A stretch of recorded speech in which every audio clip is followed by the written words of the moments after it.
So this is a story about Anne and Beth, two typical Queenstown women who have struggled with their nutrition for years. While neither is really overweight, they both would like to drop just a few kilos and feel more in control of their health. While they have been following food rules that they've picked up over the years, either by reading magazines or talking to friends or social media, they're quite confused about how to best eat to attain their goals. For instance, how many carbs are okay? And how many times a day should they eat? How big should breakfast be? And is it okay to have a couple glasses of wine every night? Both Anne and Beth feel like they need rules to follow to be in control. They've both tried many diets over the years and feel like if they aren't following a particular nutrition strategy, they are likely to gain lots of weight. Because of this, they find it difficult to relax around food, especially when eating out. However, if they've had a few drinks, they forget about all the rules and really go for it. They deserve it, don't they?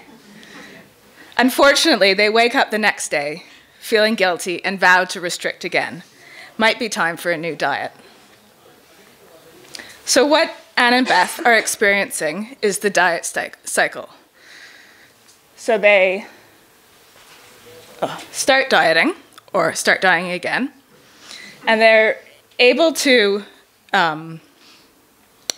sustain this rigid way of eating for a little while, but then they feel hungry, bored, or depressed, and they can't sustain it anymore. So they give in and eat loads of the foods they weren't allowed to eat. They then feel guilty, which may lead to comfort eating. And in the end, they tend to regain all the weight they might have lost on the diet and feel like failures. But it's okay, since they know the solution, another diet. Unfortunately, diets don't work for 90% of people, and people always blame themselves instead of the product. It's like constantly buying a vacuum cleaner every single week, which stops working after, 1 or 2 vacuums, and blaming yourself for being terrible at vacuuming. Anne and Beth both want to feel more in control of their food. They are successful women in all other aspects of their lives. Surely they can get their nutrition under control. They both take different approaches. Anne signs up for a 12-week detox diet. No more sugar, alcohol, carbs, or caffeine for the next 3 months. It's really hard, but she feels like stricter rules will be good to jumpstart her health kick. Beachbody, here I come. Beth instead goes to see a local dietitian to get more clarity on what and how much to eat. She is nervous and expects lots of kale on her meal plan. Will this also be the end of her chocolate snacks and lunchtime sandwiches? Beth is surprised with the lack of rules that the dietitian has provided. Instead, they work on exploring more food options, since apparently variety is really important for health. Beth is encouraged to think about what her dream day would be if she ignored all her food rules. She also starts to pay attention to her appetite, something the dietitian calls intuitive eating or mindful eating. She struggles with figuring out if she's hungry or not, since she's ignored her hunger signals for the past 20 years. She finds it scary not having a strict meal plan to follow, but excited to learn more about her body by listening to her appetite. So what do you think happened to Anne and Beth after 6 months? Well, Anne had a lot of success with her detox diet. She lost those pesky 3 kilograms. She was determined to maintain this new way of eating, but maybe with a little bit more coffee. After all, she is pretty tired in the mornings. And a bit of chocolate, but only a little bit. And her favorite slice, but only once a fortnight. But then school holidays arrive, and it's chaos at home. So alcohol sneaks back in, and then a big night of comfort eating after a particularly stressful day.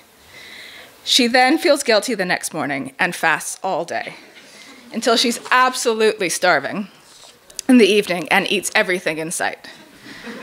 Soon she feels like she's even more out of control than ever, and has regained all the weight she lost, plus a couple kilos more. However, she's heard about this new diet and resolves to start it just after Christmas. Beth, on the other hand, has discovered that she loves porridge after avoiding it for years, since she read that it had too many carbs, and that she really is only hungry 3 times a day and doesn't need all the snacks that she thought she should have. She's excited to cook again and is really proud of the fact that she can eat the same meal as the rest of her family for the first time in years. No more Weight Watcher dinners while her family eats delicious pasta. Beth no longer obsesses about food, and her partner remarks that she eats slower than before. She sometimes doesn't even finish all the food on her plate, something that would never have happened 6 months ago. Crucially, she does not feel guilty when she has a small indulgence, and actually enjoys it rather than eating it so quickly that it doesn't count.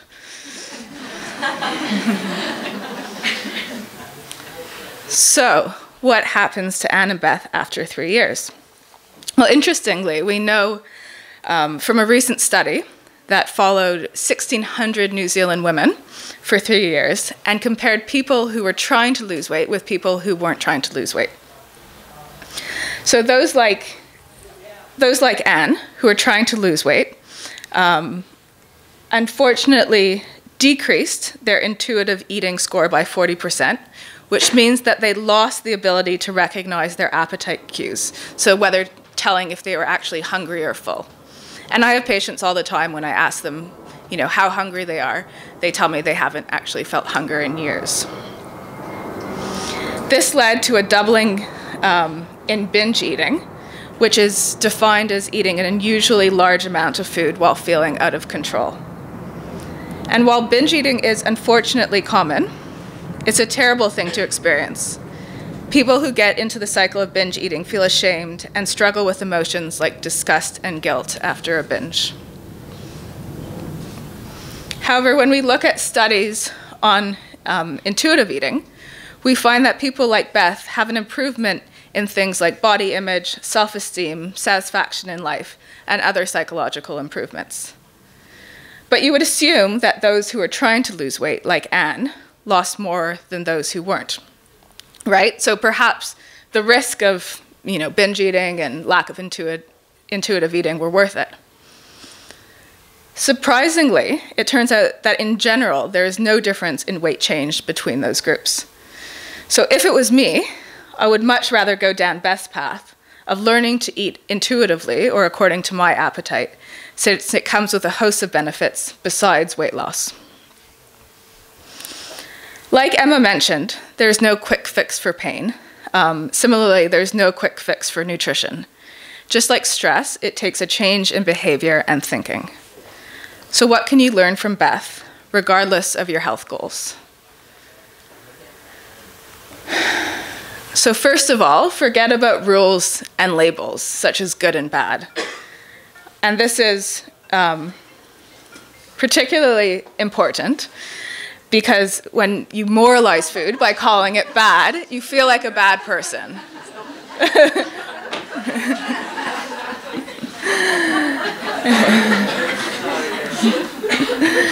But actually, it's just food. You're not a bad person for eating anything. There's just foods that help you towards your goal and foods that don't help you so much towards your goal.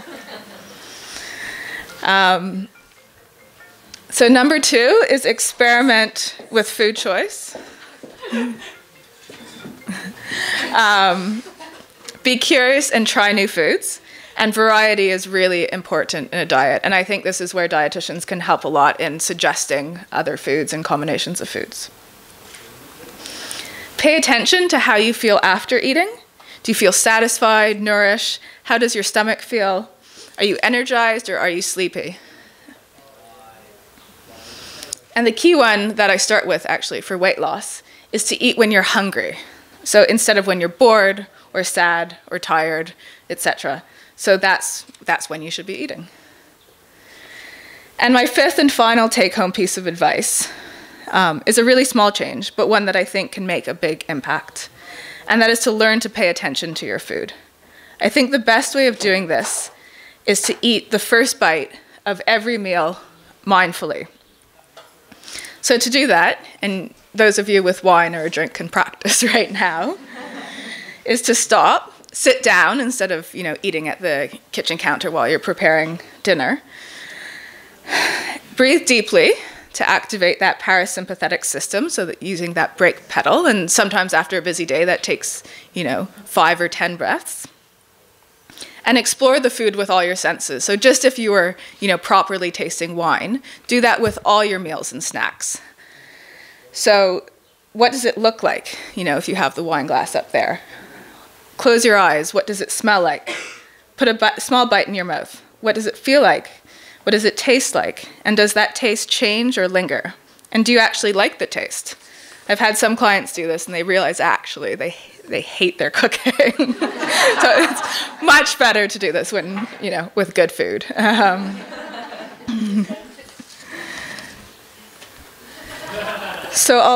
For more intuitive eating exercises, there's one that's especially great called the Great Raisin Experiment.